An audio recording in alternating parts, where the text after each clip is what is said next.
All right, I'm going to start to get into what I call sort of the crystal ball of consumerism. Here's 4 generations. Now, we're going to talk about 4 generations, but also about a year ago, I had always been asked this question, well, what's the 5th generation? After we go through these first 4, it's probably what many of you are going to ask, what's the 5th generation? What's the next step? And I said, I don't know. I'm an observer of the marketplace. I won't put something in just to put it in. I wait to see what's actually developing in the marketplace, what products, services, what's changing that would qualify for a 5th generation. And we're going to see that a little later. I'm going to show you the slide that about a year and a half ago I figured out and saw in the marketplace changing. I'm interested in your feedback on it and what the 5th generation is. But before we get to the 5th generation, let's talk about 4 generations. First generation, we sort of mentioned already, was the original companies, Definity and Luminos. They put in high deductible plans. Definity and Luminos were mainly health reimbursement arrangements, but you can add to that the companies that came after 2004 with health savings accounts. And they were more about the decision support tools. Again, I'm going to give you another term, which you may see in the test. Instead of decision support tools, you'll see the term health literacy. Same thing. But the impact was on discretionary expenses, and the choices were just an initial level and a type of an account.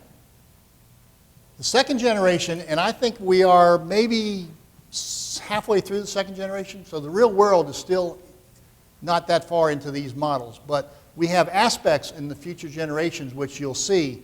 I think the center of where we are, for the most part, is still in the 2nd generation, and that's a real focus on behavioral change with rewards and incentives. And in fact, the whole process of incentives has changed over the last couple of years. The way I define incentives and rewards, and again, the terms get kind of mixed up, but to me, incentives are things that you put up front to encourage somebody to do something. A reward is something you get at the back end after having accomplished something.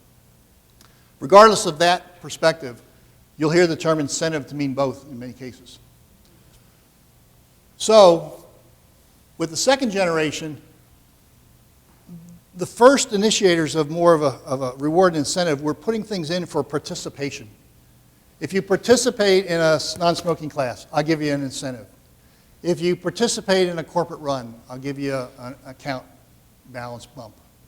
But you didn't have to do anything other than participate. Then they also had some things that I never quite understood. If you finish a session, you get your reward. So it's not just signing up for a smoking cessation, but you had to go through it and maybe take a test. So it was finishing up. And we moved through various levels. And I think the most successful ones that we're seeing now are based on outcomes and health status. And I actually really like that. We'll see some other examples in here. But the reason I like it is because if you take blood pressure, cholesterol, nicotine use, body mass index, just take those 4 out of the 6 I mentioned earlier. You don't have to focus on diabetes, which is what a lot of disease management programs focus on, specific conditions, which, by the way, is another change in terminology that you'll see on the exam versus some of these slides.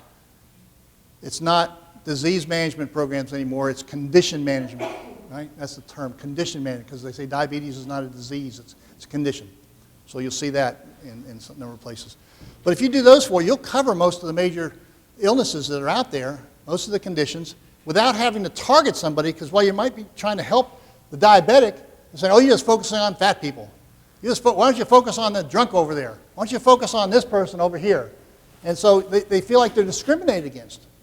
But if you use biometrics, that cuts across. If you're going to have high blood pressure and you're not taking your blood pressure medication, which is available under the plan, you're going to have a heart condition, you're going to have hypertension. If you don't have your body mass index, then you're going to have diabetes in all likelihood. You'll have other conditions. So it makes it nice to treat everybody under the same set of metrics, which are actually well accepted by the medical community, and you're not focusing in on a particular disease, which creates a feeling of stigma